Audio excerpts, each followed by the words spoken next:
Vamos lá. Alguns, alguns alunos, tá, estão com certa dificuldade no grupo 4. O grupo 4 ele é composto por navegação, meteorologia e CGA, que é conhecimento básico de aeronaves, tá? Então, assim, o grupo 4 ele não é difícil, não é difícil mesmo. O que muda são nomenclaturas que a gente não está acostumado a visualizar e, obviamente, coisas que não são do dia a dia. Então, tendo estudado, entendendo o conceito do conteúdo, fica tranquilo. Não é uma coisa de bicho de sete cabeças, eu garanto para vocês, tá? Então, eu trouxe aqui na parte de navegação o item de fusos horários. Vocês estão vendo um slide aí do mapa mundo com fusos horários? Sim. Todo mundo tá vendo. Tá, isso é importante. Eu vou depois colocar no grupo do WhatsApp de vocês essa imagem também. Vamos lá, vamos entender um aspecto aqui.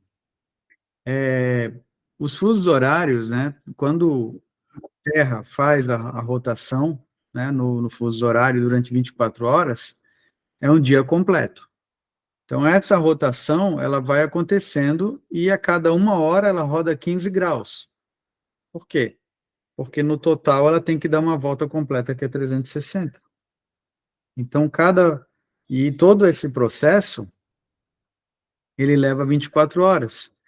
Então, é bom a gente ter em mente o quê? Que os fusos horários, eles vão ser modificados, né? Por quê? Porque vai haver a rotação, não tem como ser o mesmo horário no mundo todo. Mas, existe algumas regras que fica mais fácil a gente entender. Por exemplo, o meridiano de Greenwich, ou o, o local onde tem o marco zero do fuso horário, ele é chamado, tá? Esse fuso horário é chamado de UTC. Então anotem aí, gravem aí, o que é UTC? Universal Time Coordinator. É hora universal coordenada. Também conhecido como hora Zulu. Aí a gente coloca a letra Z. Então, hora UTC e hora Zulu é a mesma coisa.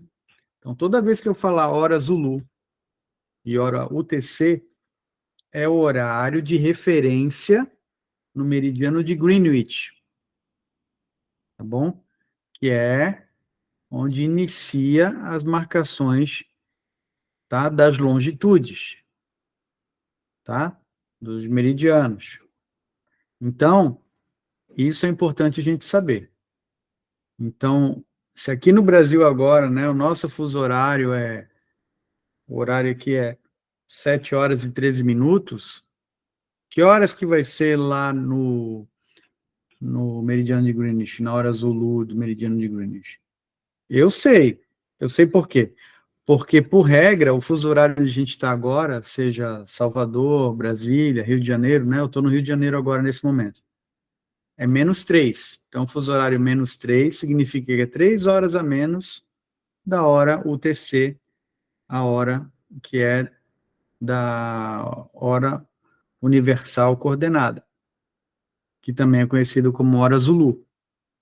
Então, existe essa referência. Então, qualquer lugar do mundo, a cada 15 graus de distância, vai mudar o fuso horário. Então, reparem, tem aqui a hora UTC, meio-dia. 15 graus depois, vai ser 1 da tarde.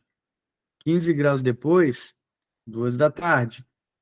Tá? Então, à medida que você vai indo, tá, para o Oriente, a hora vai sendo mais tarde. À medida que você vai indo para o Ocidente, a hora vai sendo mais cedo. Isso é uma regra. Isso é uma regra que não muda, justamente pelo fato do fuso horário ser válido para todo mundo. Então, cada local do mundo vai ter seu próprio fuso horário, sua própria hora. E no Brasil, a gente precisa saber que tem 4 fusos horários. 4. tá bom? E, obviamente, o mais importante aqui, é fácil.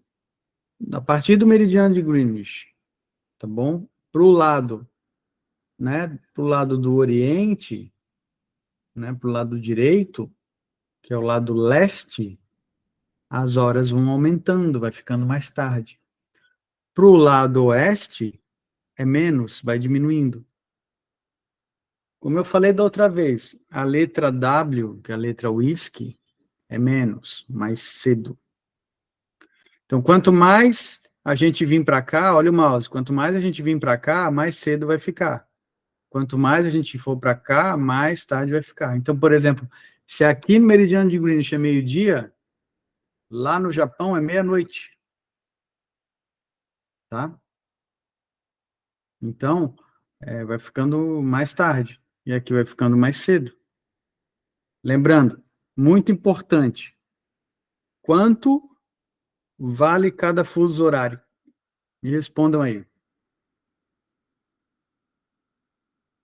Vamos, gente, alguém fala alguma coisa? Cada fuso horário vale quanto? 15 graus? 15 graus? Não pode esquecer, nunca mais na sua vida. 15 graus, tá bom? Então é só você pegar a Terra, 360 graus, dividir por 15, vai dar 24 horas. É o tempo que a Terra faz a rotação em volta dela. É fácil. Então, a cada 15 graus de distância, aumenta uma hora. Simples assim. Então, é dessa forma que funciona. Tu só tem que prestar atenção na letra. Qual é a letra? Se a letra for W, é mais cedo. Se a letra for eco, é mais tarde. É isso que a gente tem que ficar ligado.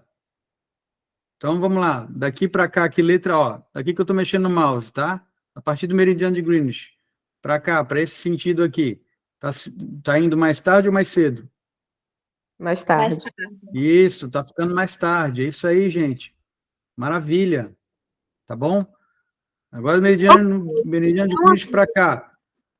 Calma aí. Meridiano de Greenwich para cá. Vai ficando mais cedo ou mais tarde? Mais Mais cedo. cedo. Mais cedo. É letra W. Lado W ou lado oeste. Whisky. Letra W. Ó, gravem isso. Beba menos whisky. Menos whisky. Grave assim. Tá? E beba mais cerveja. Isso eu não precisa falar, mas beleza. Quem falou isso é uma dúvida. Fui eu, Carlos. Por exemplo, como que a gente vai analisar isso na hora da prova? Porque lá na hora da prova não vai ter um mapa para a gente olhar. Então, a gente vai entender mais claro, eu sobre entendi. cada capital, porque vai dar opções variadas de 4 opções variadas de grau. A Eu gente vou te explicar, tem eu vou te que estar explicar. Eu vou fazer esse cálculo com vocês. Primeiro, eu preciso mostrar isso. Para a parte de cálculo, a gente vai daqui a pouco. Tá? Mas primeiro eu preciso mostrar isso aqui. não é para cálculo, não é aquela de calcular meridiano, não. É para saber o horário mesmo. É exatamente isso que nós vamos fazer. E é bem mais fácil do que você pensa. É ridiculamente fácil. Você vai ver isso. Eu vou mostrar 2 exercícios da prova da ANAC. Tá bom? Só que você não pode ir para lá se você não entender isso aqui. Se você não entender o mapa, nada vai prestar. Tem que prestar atenção nesse aspecto aqui que eu estou comentando. O que é o TC? Primeira coisa, primeira pergunta, o que é o TC? Me falem aí. Bora, gente, vamos participar.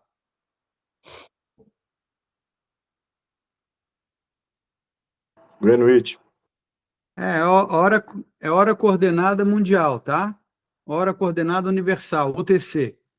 Fica no meridiano de Greenwich, é isso? E hora Zulu, o que é? A mesma coisa. É a mesma Isso, coisa. é essa a O resposta. TC e Zulu é o mesmo Greenwich. É essa a resposta que eu queria, mesma coisa. Então, a hora mundial de referência é UTC ou hora Zulu, que é no meridiano de Greenwich. Ponto. Isso a gente precisa saber. A partir daí, todas as localidades, tá? Indo para o Oriente, que é o lado leste do planeta, é mais tarde. Indo para o Ocidente, que é o lado oeste do planeta, é mais cedo. Pronto. Isso já ajudou muito a vida de vocês. Tá?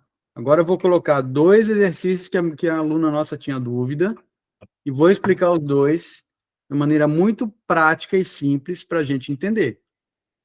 Combinado? Ok. Positivo. Positivo. Então, deixa eu pegar aqui a imagem. E aí a colega que falou, como é que eu vou calcular do horário que cai na prova? Cai sim, mas é justamente isso que nós vamos explicar agora. Então, só um segundinho.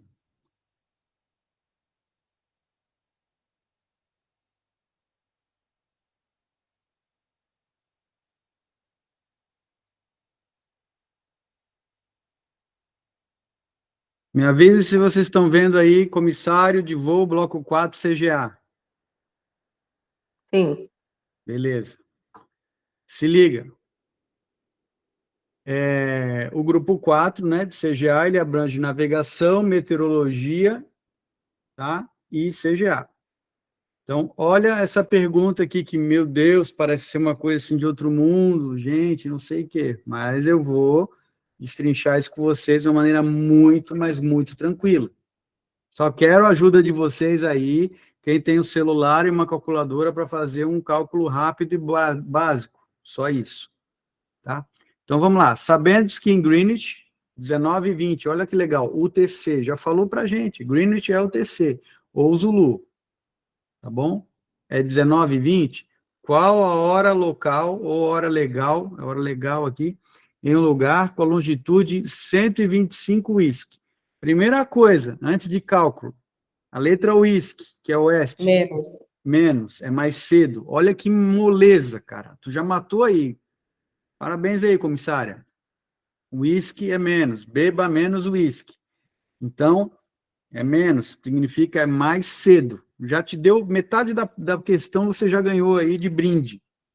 Tá? Altos brinde mesmo. Agora, vocês vão pegar, e eu falei para vocês, tá? Para os meus alunos aqui, meu Que a super. cada hora são 15 graus. E cada fuso horário, não é cada hora não, cada fuso horário são Cada 15 fuso graus. horário são 15 graus. Perfeito. Tu vais pegar 125 agora, dividido por 15. perfeito, e me diga aí a resposta. Vai dar 8 e fração, mas me dá aí a resposta. Eu quero é 8, quero em termos de hora. Vamos lá. 8,33. Esquece o 33, vamos para Essa 8. é 33. É, 8. Fantástico. Agora o amiguinho vai pegar aí, ou a amiguinha vai pegar 19 e 20 menos 8. 8. 19, Resposta D. 19 e 12.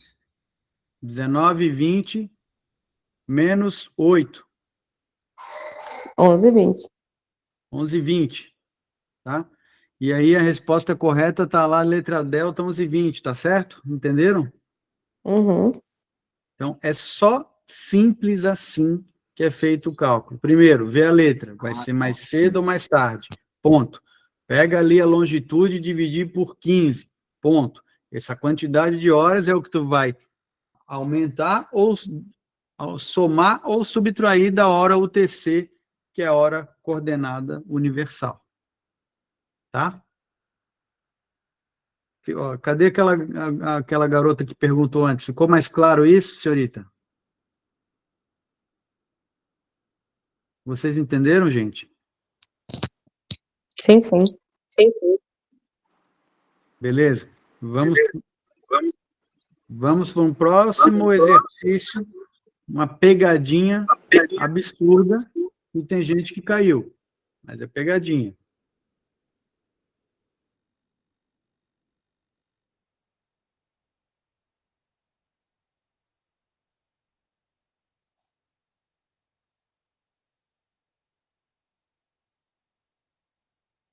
Só um segundo.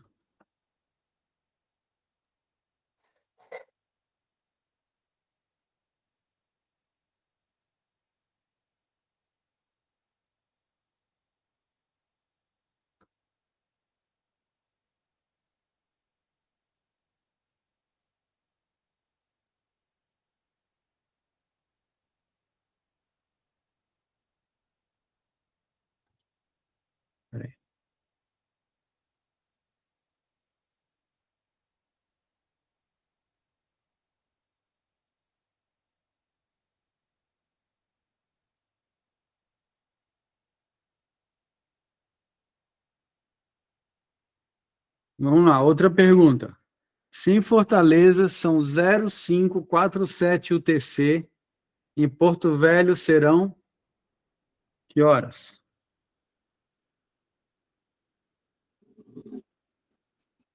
Tá aí o problema, você tem que saber o mapa geográfico do Brasil para saber? Não. Eles te pegaram de pegadinha. Hum, Você estando em Porto Velho, ou Floripa, ou em Tóquio, ou em Nova York, ou em Los Angeles, continua sendo o 0547 UTC. Não está dizendo hora hum, legal, hora local. É a mesma coisa de perguntar, ô Bayer, agora a hora UTC é 10 da noite. Em Salvador, que horas é a hora UTC? Continua sendo 10 da noite, que é o horário deles, não estou ah, perguntando o teu. Olha e que as pegadinha. respostas todas são UTC, Entende? justamente. É justamente para você ficar se batendo aí desnecessariamente. Então, às 5h47 UTC vai ser 5h47 UTC em qualquer lugar do planeta.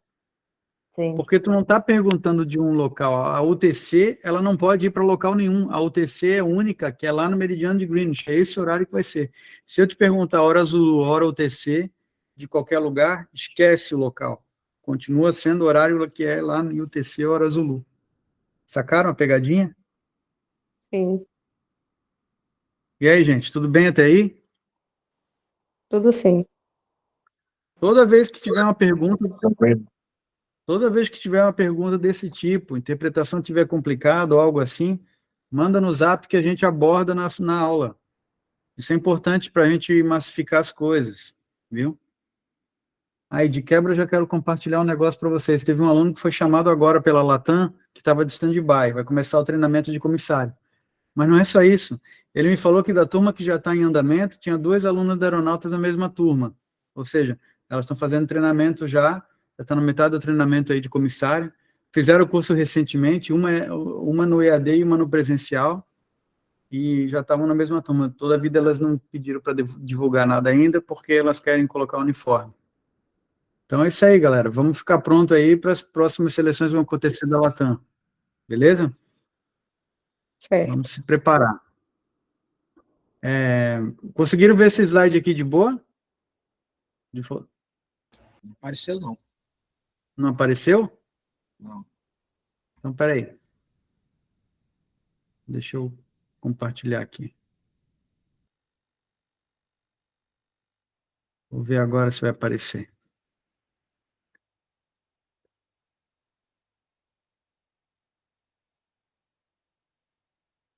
Agora apareceu?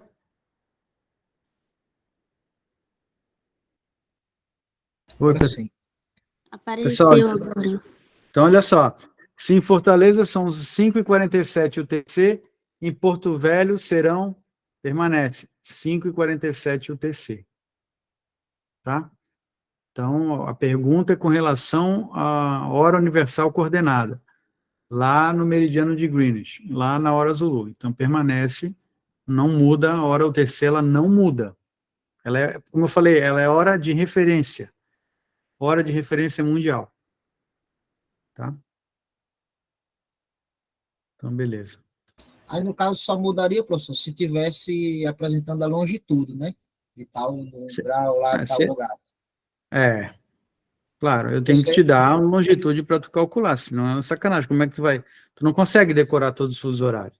Agora sim, tem uma perguntinha na prova que vai pedir quais são os quatro fusos horários do Brasil. Isso a gente tem que saber de cabeça. Os 4 fusos horários. Nós temos. Deixa eu abrir aqui a imagem. Nós temos 4 fusos horários no Brasil. Tá? E tem um nome, eles têm nome. Eu não tenho aqui, é OPQ, não é isso? Gente, alguém lembra? Vocês estão vendo aí os locais, mas não lembro a sigla. Pois é, aí é que tá, cara. Tu vai cair na prova, são justamente os 4 fusos horários. Eu tenho aqui, vou mostrar para vocês, ó. Mas se liga, Tá vendo aqui, ó, menos 2 horas em Fernando de Noronha, em relação ao Greenwich, ó, tá vendo, ó, Greenwich Meridian Time, que é o UTC, hora Zulu, tá? Quando fala GMT, é UTC e Zulu, tá bom? Então, é 2 horas a menos que Greenwich. Aqui, onde a gente está, 3 horas a menos, ó. Eu estou no Rio de Janeiro, vocês estão na Bahia, ou outros estados aí. Lá no norte do país, -4, e lá no extremo, lá no Acre, -5, em relação à hora UTC, a hora Zulu ou meridiano de Greenwich. Beleza aqui? Ok. Agora a gente tem que gravar as letras do fuso, e isso vai cair na prova. Então eu vou abrir um slide aqui, para a gente ficar safo nisso. Tá bom? Só um segundo.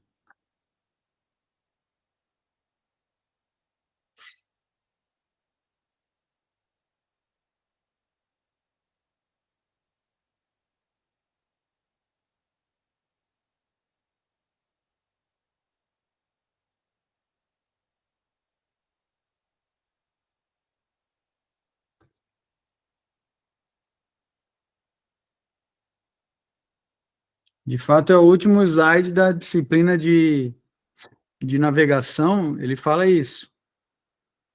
Tá? Então, anotem aí que eu vou falar agora para vocês, que não dá para vocês ver que está muito pequenininho.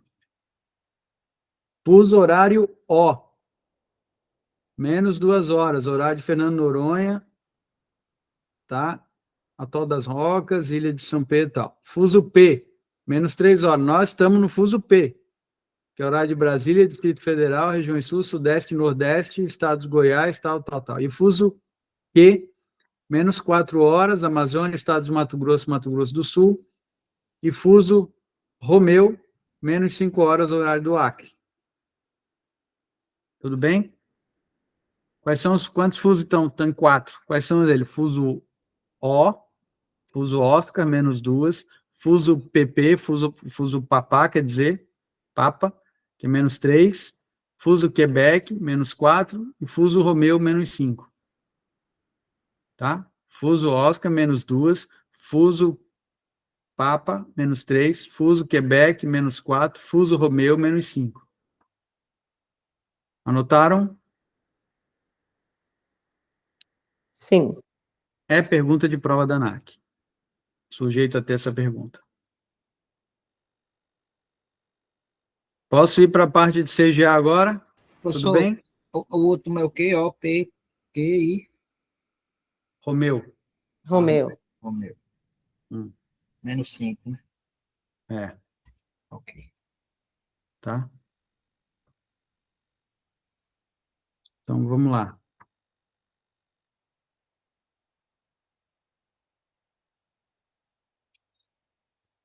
Deixa eu só abrir aqui.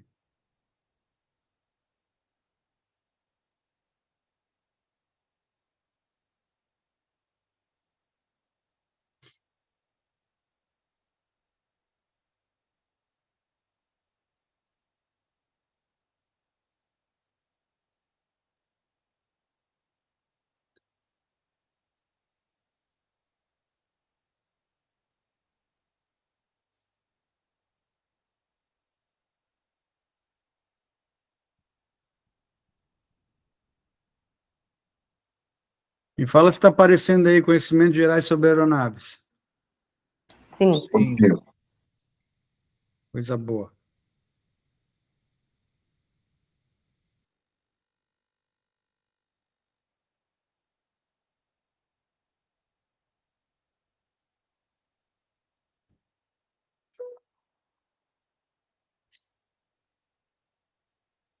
Então, tem uma pergunta de prova, definição de aeronave. Definição de aeronave é a seguinte, gente. Segundo o Código Brasileiro de Aeronáutica, o artigo 106 diz o quê?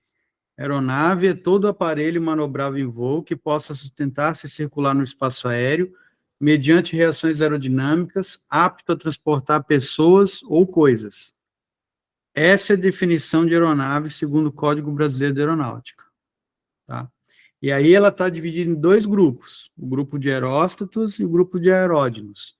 aeróstatos ou aerostatos são mais leves do que o ar, e aeródinos são mais pesados do que o ar. As características deles são diferentes para que eles possam se deslocar, voar e tudo mais.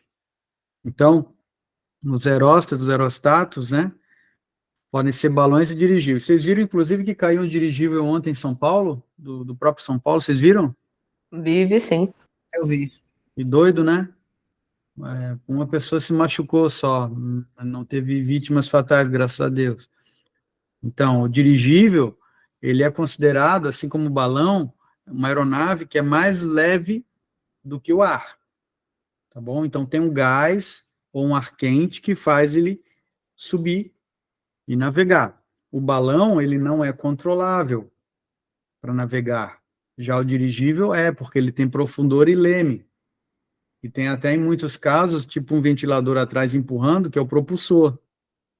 Já o balão, ele sobe e desce. Vocês já viram um balão, ou já, sei lá, não sei se voaram, mas tu vê que o piloto do balão, ele pega um maçarico e joga ar quente dentro do balão, o balão vai subindo. Quando ele quer que o balão desça, ele não joga o maçarico, aí o ar esfria e ele vai descendo. Ah, mas assim, como é que eu faço um passeio de balão? Cara, quem vai fazer isso aí é o vento. Então, o piloto do balão, ele já vai para regiões que ele sabe a altitude, como o vento vai estar em qual direção. E aí o passeio de balão é feito dessa forma, tá? E os aeródinos é tudo aquilo que vocês conhecem que voa mediante a ação da terceira lei de Newton, que é a ação da ação e reação, né?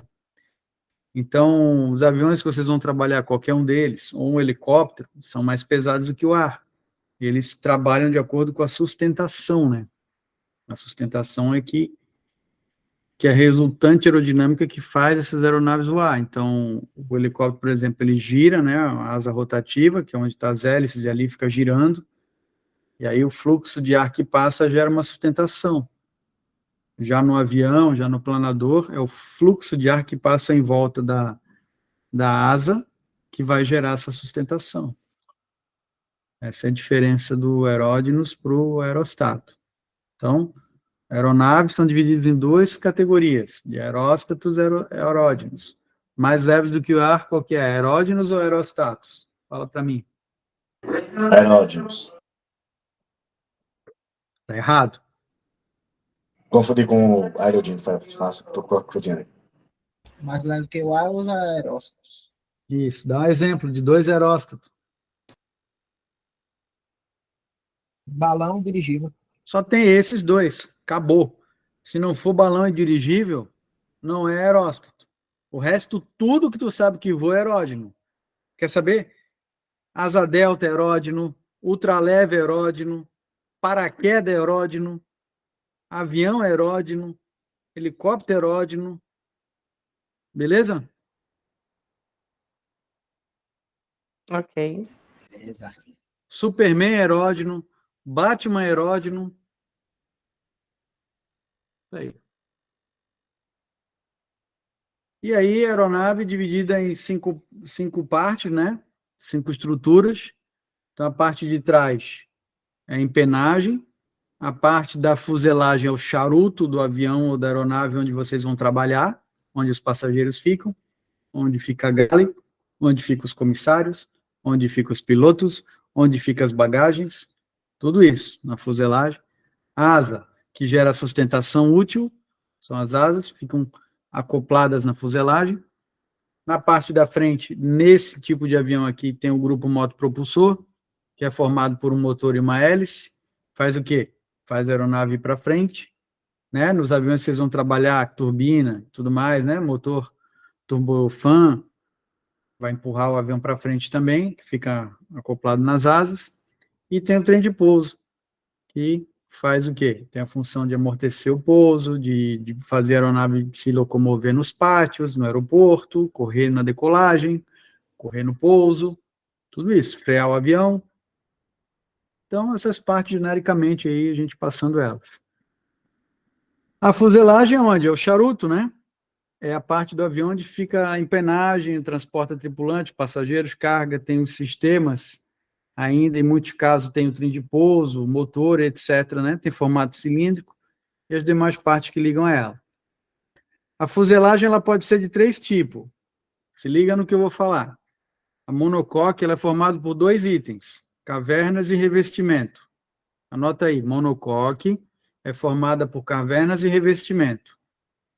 A semimonocoque ela tem um item a mais. Ela é caverna, revestimento e longarina. Longarina é tipo uns ferros que vai de fora a fora assim, ó, na fuselagem. Essas trilhas metálicas aí servem para reforço. Então, a monocoque ela é formada por quê? Cavernas e revestimento. A semimonocoque, caverna, revestimento e longarina. Não pode esquecer. E o último tipo de fuselagem que tem, né, é a fuselagem tubular, que é formada por tubos de aço. Vou perguntar agora, a fuselagem do tipo tubular é formada por quê? Tubos de aço. Acabou, matou a resposta.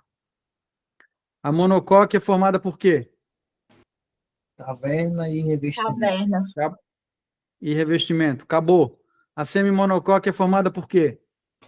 Caverna, revestimento metálico e longarina. Longarina. Pronto, vocês já arrebentaram, já passaram aí, tá bom? Vamos cuidar agora da empenagem. A empenagem, ó, se liga, tem a superfície horizontal, que ela é fixa, e tem uma parte móvel, que chama profundor. O profundor, ele fica acoplado no estabilizador horizontal, que é fixo. De novo, o estabilizador horizontal é fixo e tem uma parte móvel chamada profundor. Agora, o estabilizador vertical é fixo e tem uma parte móvel chamado leme de direção. Tá? Então, na empenagem, nós temos 2 partes fixas. A parte horizontal, que é o estabilizador horizontal, e a parte vertical, que é o estabilizador vertical. São fixos. Todavia, nós temos superfícies de controle do avião instaladas aí. No estabilizador vertical, você tem o leme de direção. E nos estabilizadores horizontais, você tem os profundores. Tudo bem? Tudo bem. Professor, Hum. profundor é diferente do compensador? Compensador não é comando primário de voo. Compensador, ele só compensa tendências indesejáveis do voo, tá bom? Não nos interessa para comando primário de voo. Ele só serve para compensar tendências indesejáveis do voo, uma pequena correção, etc. e tal.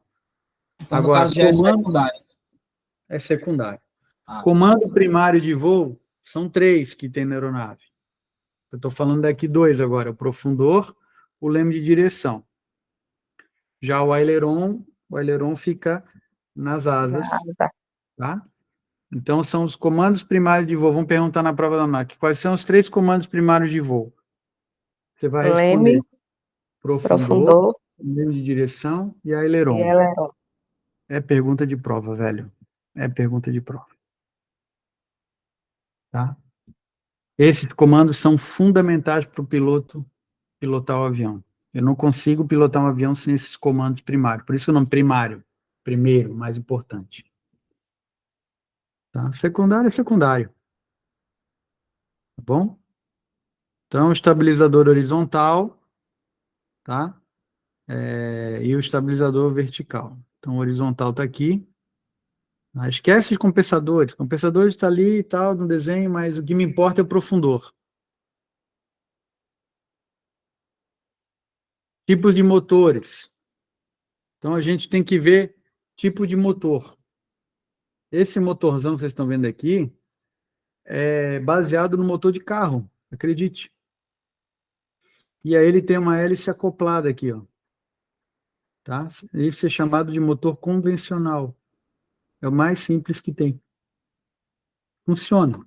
Esses teco-teco que vocês vêem por aí, aviãozinho pequeno e tal, não estou falando de avião a jato, avião monomotor, quando o piloto vai começar na escolinha de aviação, aprender a voar, ele vai voar um motor convencional com hélice. Depois, vocês vão, ó, esse maquinão aqui, ó, quando vocês entrarem na empresa aérea, quem for voar na Latam, na Gol, na Azul, vai voar um avião com turbofan aí, ó, maquinão, tá? Mas não é só ele que tem o turbojato, que é o motor a reação, cuja força de tração é gerada pelos gases de escapamento. Tem o motor turbofan, que é o mais utilizado, tá? Que ele é mais econômico, que é esse aqui que eu estou mostrando. E tem o turbohélice, que é a mistura de hélice com jato, que é para velocidades intermediárias e altitudes não tão altas também. Turbohélice muito fácil de vocês entenderem, né? Foi aquele avião da Voipes que aconteceu o acidente, o ATR-72 é um turbohélice, tá bom? Então, ele não voa muito alto e ele também não voa muito veloz. Já os motores turbofan e turbojato voam bem rápido, beleza? E o trem de pouso serve para quê? Para amortecer impactos no solo, para frear o avião, para controlar o taxiamento, né? Para manobrar e tudo mais. E aí ele tem características, né? No tipo de superfície que ele pousa, a fixação, se ele é fixo ou ele é móvel, e também a posição da roda direcional do trem de pouso. Tá? Então, se você olhar aqui, ó, o trem de pouso litoplano, né? Ele possui trem de pouso que opera em terra, gelo ou neve. O hidroplano é aquele que pousa somente na água e possui flutuadores. E o anfíbio, ele pousa na terra, na água, no gelo e neve, possui trem de pouso e flutuadores. Perguntando aqui, ó, uma resposta rápida. Vocês vão trabalhar na Gol, na Azul, na Latam, na Emirates. Qual que vocês vão trabalhar? Litoplano, hidroplano ou anfíbio?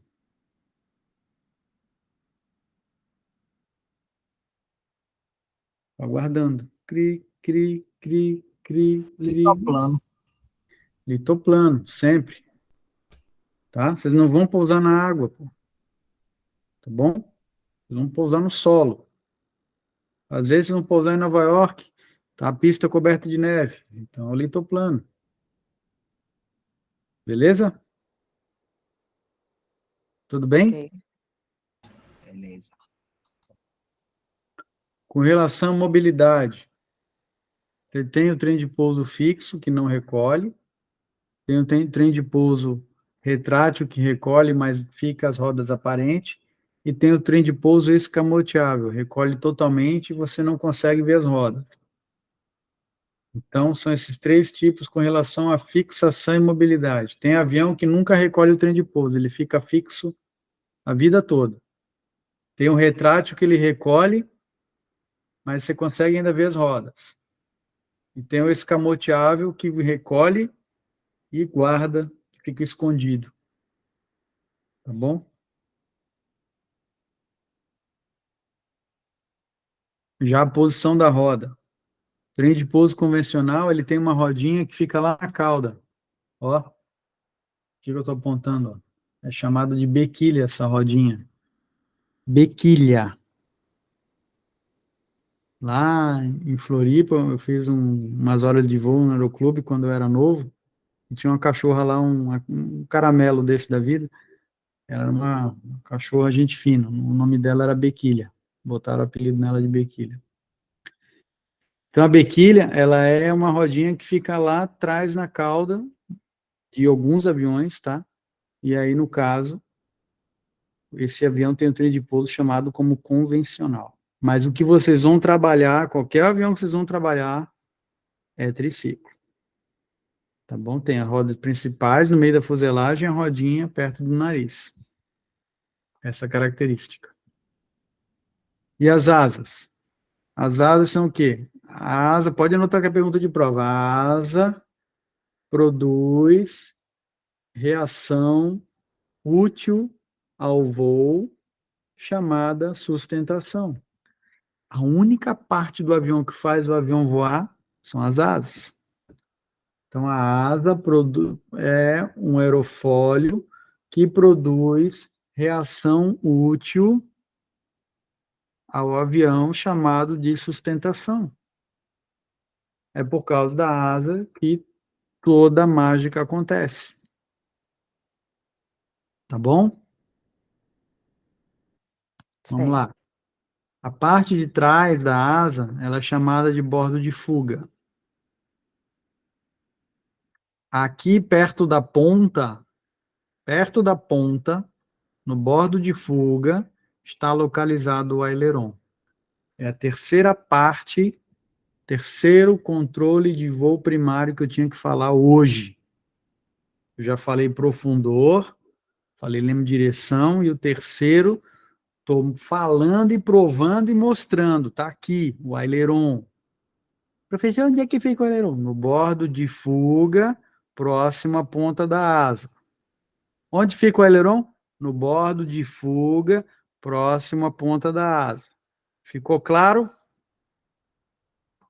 Sim. Sim. Massa. Pô, vamos aproveitar essa foto? Vamos. E, professor, o que é esses aqui que ficam no bordo de fuga também? São os flaps. Os flaps, eles vão ser baixados na hora do pouso ou decolagem para aumentar a área da asa e aumentar a sustentação. Também serve como freio aerodinâmico.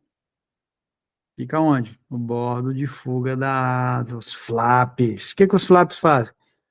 Aumenta a sustentação porque aumenta a área da asa. É utilizado para pousos e decolagens. Tá bom? Ok. Aproveitei a foto de brinde. Intradoce, extradoce. Agora que o bicho pegou, já que você gosta de intradorso e extradorso, vamos lá. Raiz da asa, onde é fixado na fuselagem, onde ela fica presa. Ponta da asa, não precisa nem explicar, porque ponta é ponta e acabou. Bordo de ataque, parte de frente da asa. Bordo de fuga, já expliquei que é toda a parte de trás da asa. O flap, já falei agora, que aumenta a sustentação. Aileron, falei para vocês também, que fica no bordo de fuga, próximo à ponta de asa, ó, que massa. O extradorso, a parte de cima da asa. E o intradorso, a parte de baixo da asa. Ó, que massa. Tá tudo gravado essa aula também, né? Vai ficar fácil. Mas é tudo detalhado, mastigadinho aí pra gente. Tá? Descendo.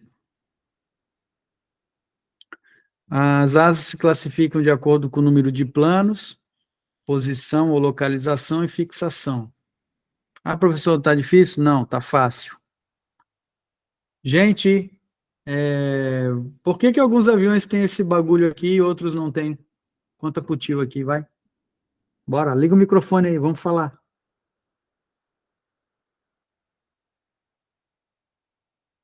Alô? Professor, esse eu sempre tive dúvida.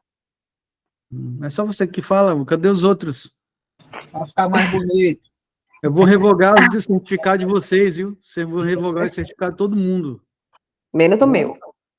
O seu não, você tá garantido aí. Isso Bora, seria um fala aí, quem foi? aerofólio, não? Não, não. Mas valeu pela tentativa. Eu gosto assim, chutes, adoro chutes. Ele Vamos lá. seria como um flap? Não, vou explicar agora. Não. Se liga. O fluxo do ar ele vai passar por cima e por baixo da asa, beleza. Então o ar passa por cima, que é o extradorso, e passa por baixo, que é o intradorso. Beleza. Eles se dividem aqui no bordo de ataque e se encontram no bordo de fuga. Ótimo. A sustentação ocorre porque a velocidade do ar em cima ela é maior, então a pressão é menor. Na parte de baixo, quando a velocidade é menor, a pressão é maior. São inversamente proporcionais, tá? Isso é a lei de fluido, é física. Mas beleza, aqui o que eu estou querendo dizer é que tem sustentação. Só que esses dois ar que passam, esses fluxos de ar que passam, eles acabam deslizando e vão para a ponta da asa, e aqui eles iam criar um redemoinho, ó, chamado turbilhonamento induzido. E esse bagulho, ele forma uma coisa chamada arrasto, que ajuda a frear o avião, prejudica o deslocamento do avião, isso é ruim. Então, sem essa parte aqui, o winglet, o nome disso, tá? Em alguns outros nomes de outra empresa, sharklet, também chama-se, tem um outro nome ainda que eu vou lembrar agora. Esse dispositivo é para eliminar esse turbilhonamento induzido e deixar a aeronave mais econômica. Os caras conseguem economizar, depois que eles instalam esse negócio na ponta da asa, eles conseguem economizar 10, 15% de combustível, que é muito para aviação, entende? Então, assim, de modo gerais, avião de alta velocidade, sem esse negócio aqui, ia ter um turbilhonamento induzido bem alto aqui. Aí os projetistas, os engenheiros foram lá, instalaram isso para diminuir o arrasto induzido, entendeu? E aí vai ficar mais econômico. Então, toda vez que você vê esses dispositivos, tá?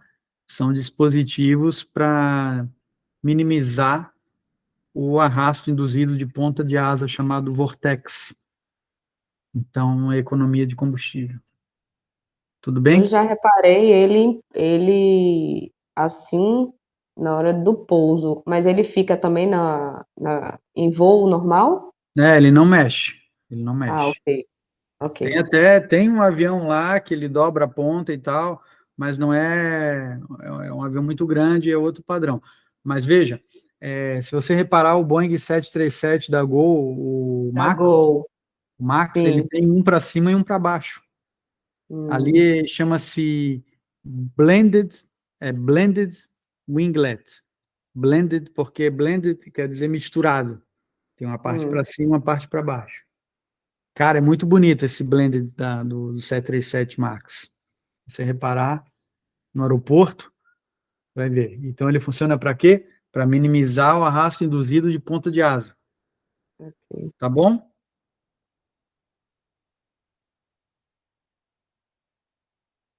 Asas. Número de planos. Vamos lá. Pergunta para um comissário aí. Um comissário, não comissário. Um comissário vai me responder agora. Monoplano possui quantos planos de asa? Comissário. Só um. Só um. Um biplano possui quantos? 2. O cara, você é inteligente, viu? Cara, gostei de ver. Duvido que tu acerte esse. Um triplano tem quantos? 3. Ah, velho, você é o cara, velho. Você já passou na ANAC, velho. Gostei de ver. Viu, pessoal? Que exemplo de estudo? Então é isso aí, tá?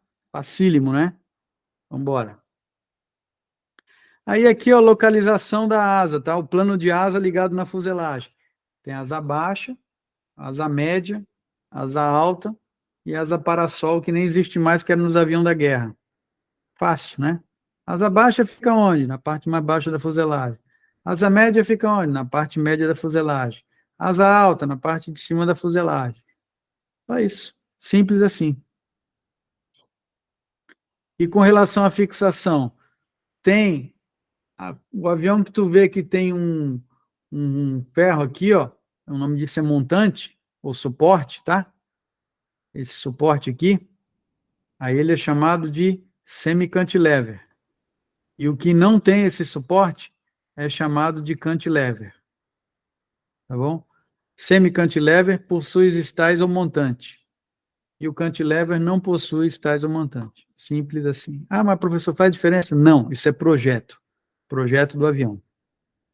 Tá bom? Não faz diferença na performance ser melhor ou pior, não faz. A superfície de comando primária, de novo, vou falar pela última vez, profundor, tá? Leme de direção e aileron. De novo, profundor, leme de direção e aileron. São superfícies de comando primária. E as secundárias, flaps e compensadores. Tá? Também os slats, ó, são hipersustentadores aqui, slat e flap. Então, para aumentar a área da asa, para ele vir com baixa velocidade para o pouso, os aviões ficam nessa configuração que vocês estão vendo. Tem uma parte aqui na frente, no bordo de ataque, que vai baixar, e uma parte aqui no bordo de fuga que vai baixar também. Beleza? Tranquilo? Tranquilo. Hipersustentador significa o quê? Que te dá mais sustentação em baixas velocidades. É o ideal para você vir para o pouso. São esses hipersustentadores, né? O flap fica sempre no bordo de fuga e o slat ou slot fica no bordo de ataque. Freios aerodinâmicos ajudam a frear a aeronave. Pode ser esse que está aberto aqui, ó. Tá bom? O nome disso é reverso do motor, tá? Tem também os spoilers ou speed brakes que ficam em cima da asa. Eles ajudam a frear a aeronave, tanto em voo quanto na hora do pouso, que na hora do pouso a gente quer parar. Então, eles ajudam. Aqui, sob pressão, essa parte de física, é só gravar isso aqui, tá? Pressão estática é aquela que não depende de movimento do fluido, é a pressão que ocorre... Onde a gente está agora sentado, a gente tem uma pressão estática em volta da gente, simples assim. A dinâmica é provocada pelo aumento do fluido, por exemplo, se a gente sair correndo, você vai ver um movimento, vai ver um vento na nossa direção, essa é a pressão dinâmica. E a pressão total é a soma dos dois. Essas pressões, elas são captadas por instrumentos que vão dar velocidade, altitude e temperatura também para os instrumentos dos pilotos. É só isso que o comissário precisa saber. Sobre aerodinâmica, né? Aqui nós pegamos uma asa e demos uma fatiada nela.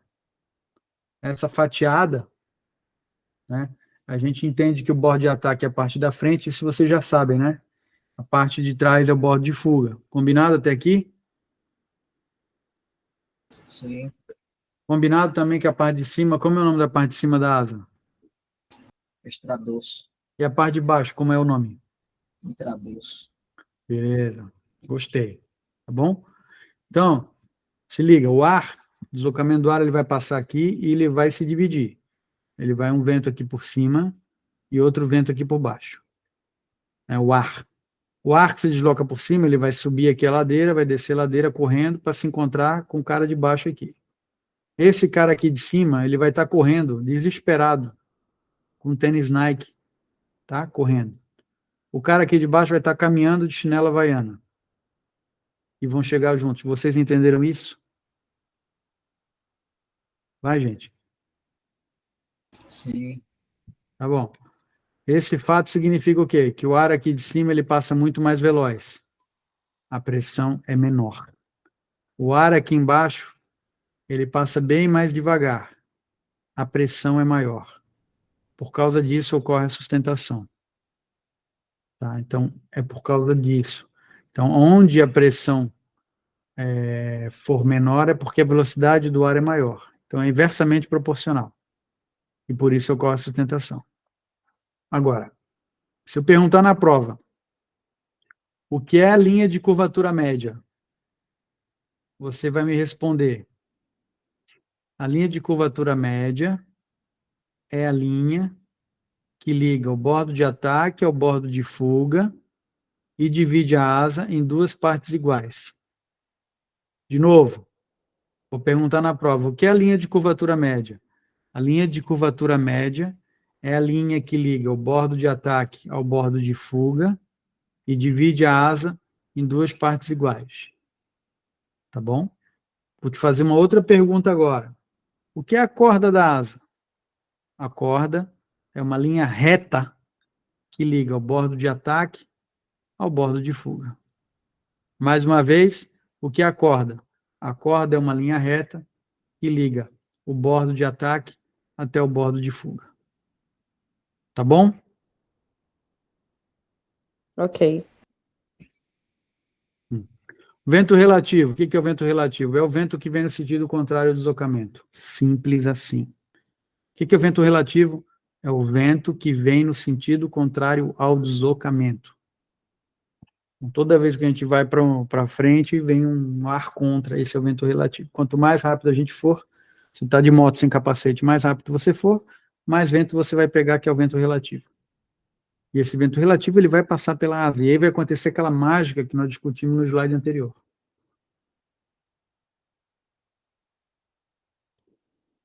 Tá? O perfil aerodinâmico, o que é o perfil aerodinâmico? É o formato de um corpo que produz o mínimo de resistência ao avanço, né? Então, por exemplo, uma bala de fuzil, cara, ela é super fina, você já deve ter visto uma foto dela. Ela tem que voar, né? Ela vai ser disparada numa velocidade absurda, ela atravessa a parede até, né? Então, ela tem um formato fusiforme, ela é bem aerodinâmica para ela se deslocar, né? Bem. Então, tudo que for fusiforme, como fuselagem do avião, é de formato de perfil aerodinâmico para se deslocar bem no ar. Né? Não posso fazer um avião com o formato de um caminhão. Não vai ser bom para ele se deslocar no ar. Nem por peso, estou dizendo pelo tamanho da cara do avião, né? Chapado, quadrado, não faz sentido. A resultante aerodinâmica eu acabei de explicar. E o ângulo de ataque é o ângulo que o avião está em relação à corda da asa, né? E o vento relativo. Então, se o ângulo de ataque for aumentado muito, vai acontecer aquilo que nós vimos e não gostamos, que assistimos na TV, que é o stall. Então, olha isso aqui, ó. Olha que legal esse desenho aqui que eu vou mostrar para vocês, ó. O ângulo de stall é o ângulo no qual o escoamento no extradorso torna-se turbilhonado devido ao fluxo de ar não acompanhar o perfil, tá? No momento do stall, ocorre a perda da sustentação do aumento do arrasto. Então, assim, quando está com um ângulo de ataque baixo, reparem que o ar consegue acompanhar a superfície da asa, tá bom? Os carrinhos aqui é o ar, tá? E o nome dessa camada que gruda aqui é chamada de camada limite. Quando eu estou com um ângulo muito alto, os carros não conseguem mais acompanhar, eles começam a se deslocar, a se descolar da camada limite. E aí, velho, é o que acontece o ângulo de stall. Tá bom? As 4 forças que atuam na aeronave em voo. Sustentação, que leva o avião para cima, o peso, que leva o avião para baixo, a tração, que leva o avião para frente, e o arrasto, que leva o avião para trás. Então, durante um voo, obviamente que a sustentação tem que ser maior do que o peso, que a tração tem que ser maior que o arrasto. Então, quais são as 4 forças que atuam? Sustentação, peso, tração, arrasto.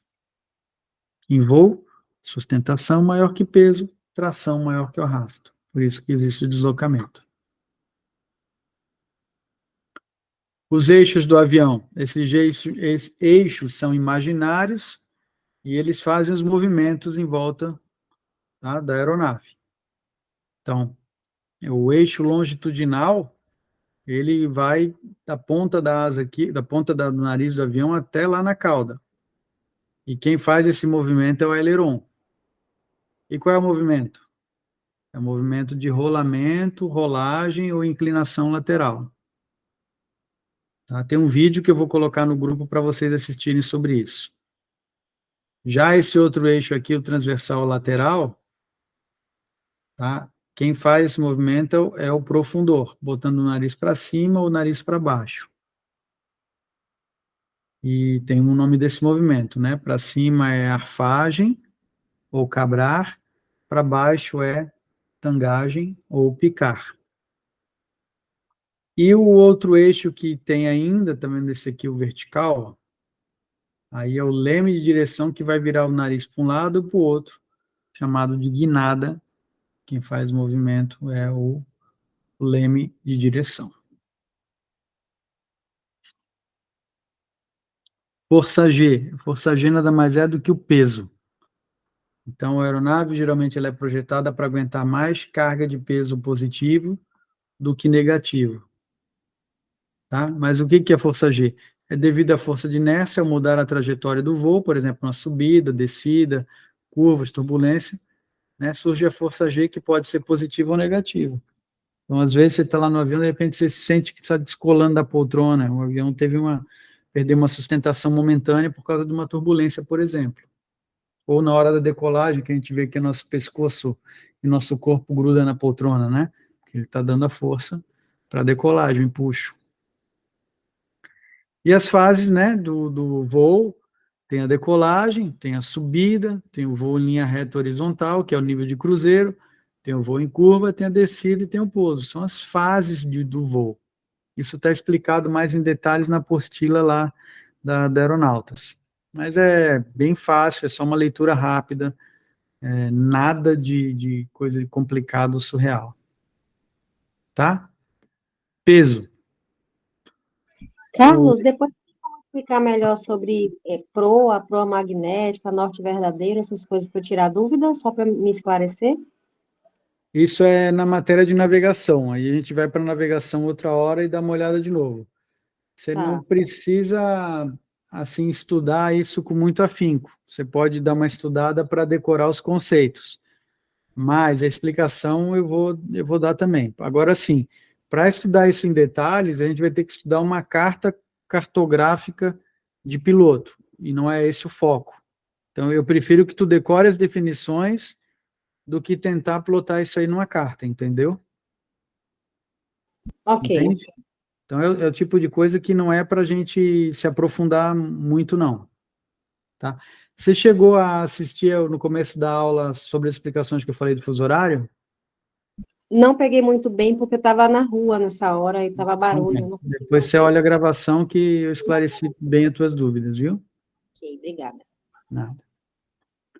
O balanceamento é a distribuição correta de passageiros e carga dentro do avião, tá? Que não pode ultrapassar os limites estabelecidos, porque o avião tem que ter um equilíbrio para ele poder voar. Então, a quantidade de passageiros tem que estar distribuída ao longo da aeronave e a quantidade de bagagens também, tá? Número Mach é sobre a velocidade ligada à velocidade do som. Então, quando a gente fala Mach 1, o avião está voando à velocidade do som. Então, a gente usa como referência, porque como o avião voa muito rápido, né, o jato, então a gente tem um instrumento que tem um velocímetro e tem um maquímetro, que diz a nossa velocidade em relação à velocidade do som. Ontem, por exemplo, eu estava voando a 0,74 da velocidade do som. Eu estava a 74% da velocidade do som. Eu não cheguei na velocidade do som, né? Mas eu estava já na velocidade bem alta no nível de cruzeiro, eu estava voando 0,74, o Boeing 737, viu? Só por curiosidade. E as aeronaves, né, com relação ao número Mach, elas têm a classificação de subsônicas, que voam abaixo, transônicas, que voam acima e abaixo, né, então eles ficam nessa transição, e as supersônicas, que voam acima da velocidade do som. Tá? Geralmente, a velocidade do som, acima da velocidade do som hoje, você vai ver aeronaves de guerra, né, aviões de caças de guerra e tudo mais. Antes tinha operação o avião supersônico Concorde, mas ele deixou de operar comercialmente no ano 2000. Beleza? E aí, Beleza. gostaram da aula? Valeu a pena? Adorei essa aula. Sim. Sim. Agradeço a participação de vocês. Deixa eu só parar a gravação aqui, então.